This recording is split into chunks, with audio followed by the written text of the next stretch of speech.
The law in England says that schools have to offer a broad education. Most children are taught subjects including English, maths, science, geography and history, but not all children.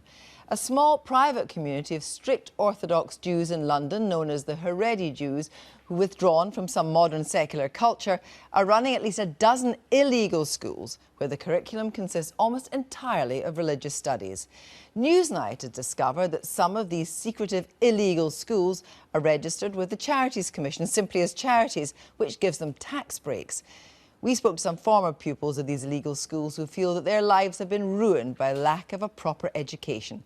Chris Cook has this exclusive report.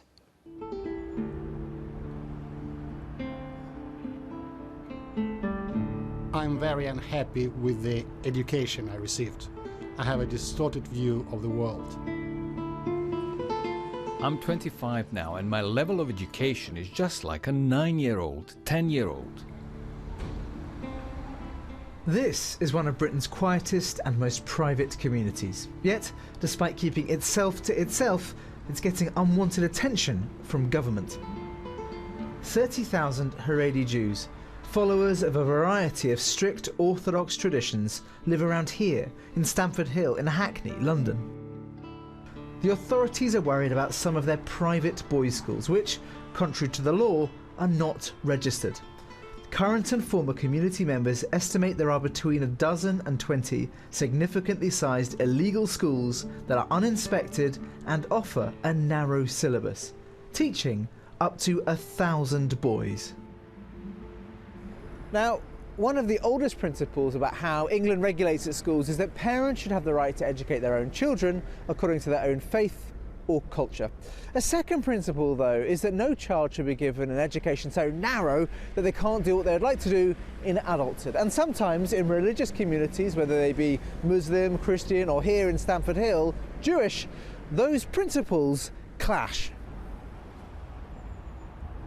We met several former pupils who have left the community and feel their education in the illegal schools was very poor. They're anonymous because their families would be upset by their participation in this report.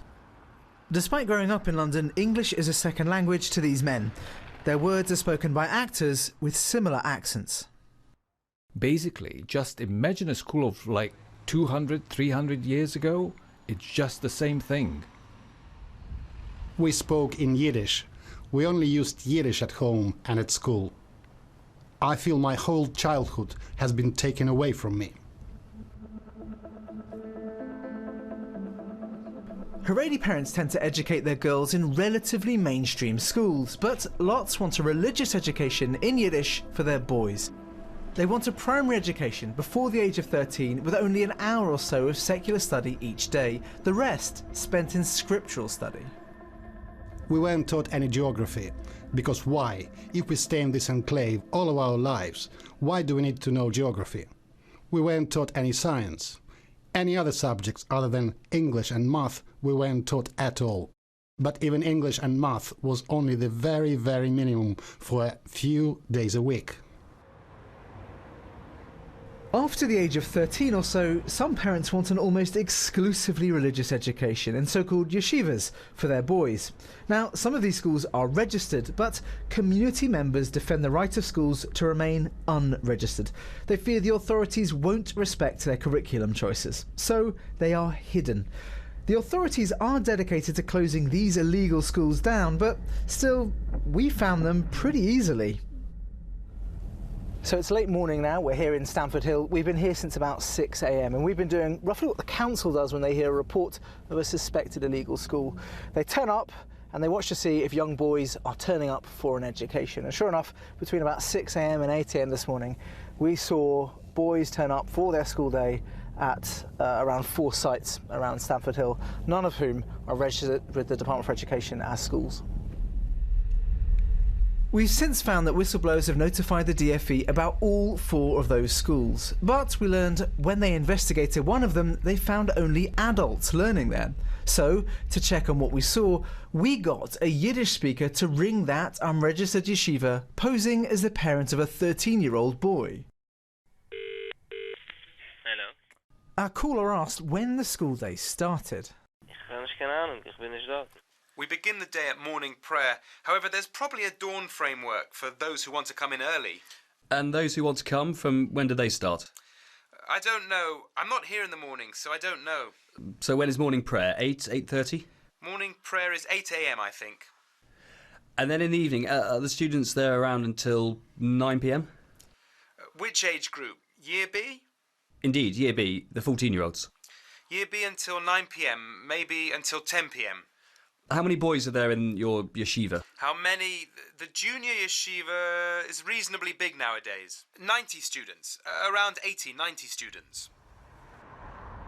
When asked what was on the syllabus, the school listed no secular subjects. And there's only one place that this school was registered, with the Charity Commission. So they get tax advantages, something that the British Humanist Association found in other cases too.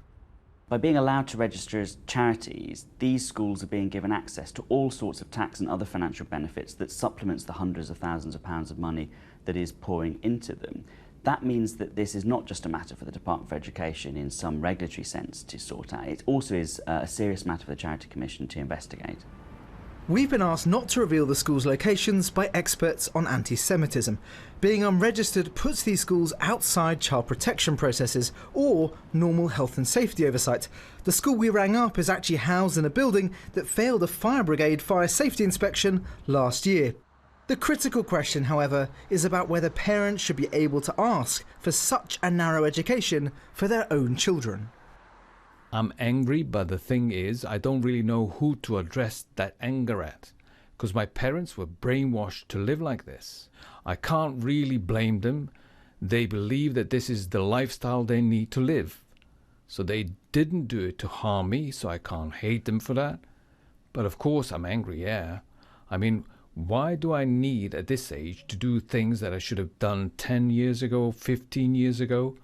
I'm just wasting time. It's stopping me from getting opportunities someone else my age can get, just because I got no qualifications, and that's why I'm actually struggling now with my job. Their parents and teachers gave them a highly intellectual, very, very sophisticated education for the life that they planned for them to lead.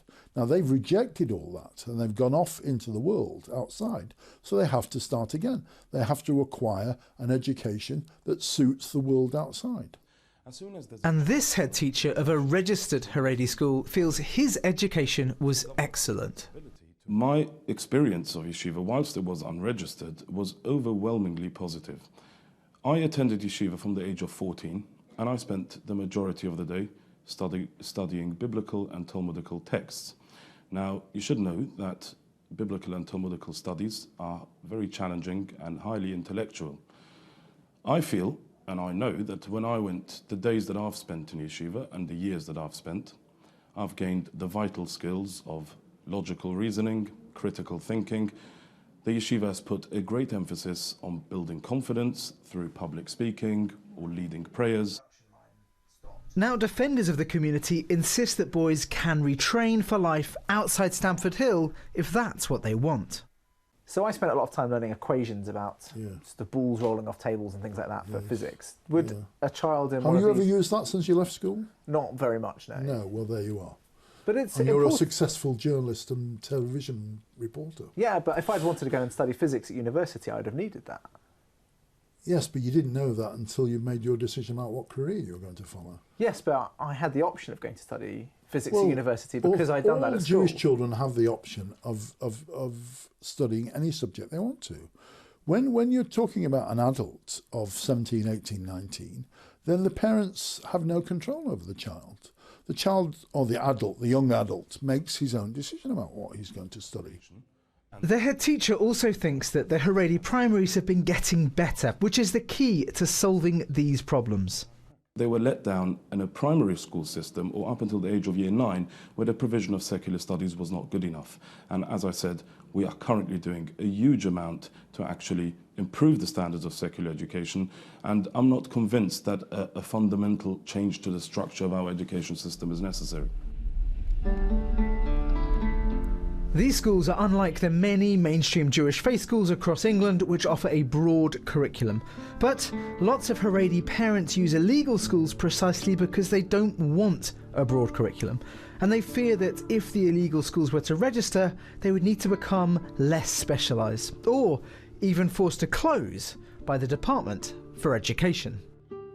Well, we're joined now by Jonathan Arkush, the President of the Board of Deputies of British Jews. But first, Chris Cook is here. Chris, you've got statements from various bodies after that film. That's right. This is, first of all, starting with the Department for Education, which is the sort of ultimate regulator of the whole system. You wouldn't put an interview up?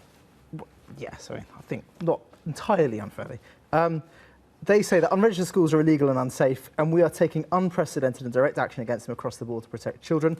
They sound very similar to the Ofsted statement, who note that in January 2016, with the support of the Secretary of State, Ofsted established a new task force to identify, inspect and investigate unregistered schools, and note that since November last year, the Chief Inspector has commissioned the inspection of 8 unregistered schools, 7 of which they've closed. The Charity Commission, who obviously make an appearance in there because the schools have charitable status, says that charities must not only comply with the charity rules, but any other regulators' rules, and they will assess any information and liaise with the Department for Education if necessary to determine if they need to take any action. Thank you. Jonathan Arkush, what do you make of Chris' film? It was a fair film. It highlighted how some of these schools are operating in an illegal environment where there present terrible health and safety fears to the children, and I don't condone any law breaking.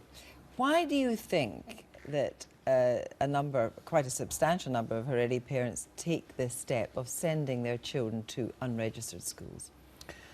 Because they actually want the children to have what is a curriculum which to the mainstream part of the Jewish community and most people in this country appears very restricted and narrow, because they're taught what the parents believe to be essential Jewish values and given what they regard to be the priorities of an intensive Jewish education in biblical texts. And I think it's fair to make this point. The schools are socially conservative.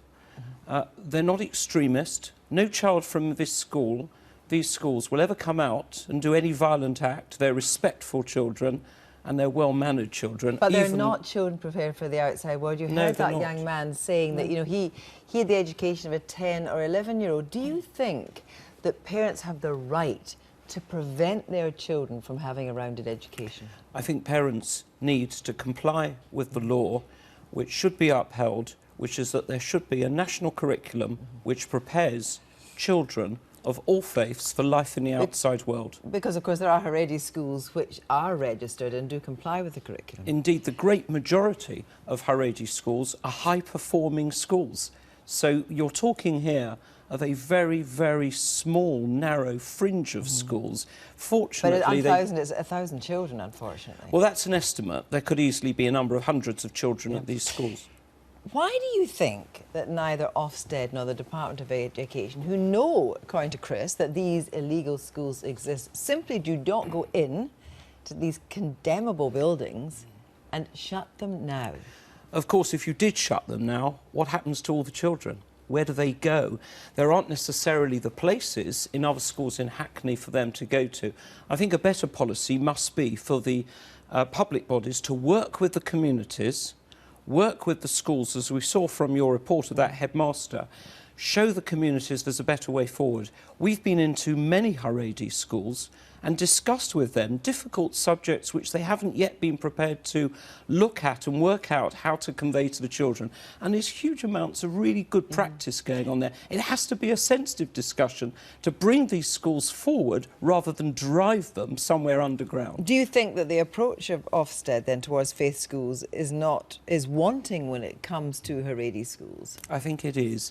I don't think there's been a clear understanding of the community's traditions and values, and they've gone in rather heavy-handed. And it's not only Haredi schools, Catholic schools, Christian schools, faith schools, other Jewish schools. We've had inspectors going into primary schools and asking young children whether they have boys and girlfriends. And these children don't even understand the question at that age. All sorts of cultural assumptions are being made by the Ofsted inspectors without much sensitivity to the cultural background and traditions of the communities. But I am interested in the idea that for parents, and you know, you heard the Huddersfield professor saying there, well, it really, you know, they can get an education after. That actually, especially in society the way it is today, with jobs and so forth, it's virtually impossible to go from being an educated 9 or 10-year-old when you're 25 to suddenly getting perhaps a job in, I don't know, in the steel industry and physics, and it means that a lot of life is not open to them. Well, you'd be surprised actually how quickly children who may have had a particularly narrow education till the age of 16, after which they can learn whatever they like or not like, can quickly adapt. But yes, I agree with you. I think it's really important that all our children should be prepared for the life outside. Jonathan Arkush, thank you very much indeed.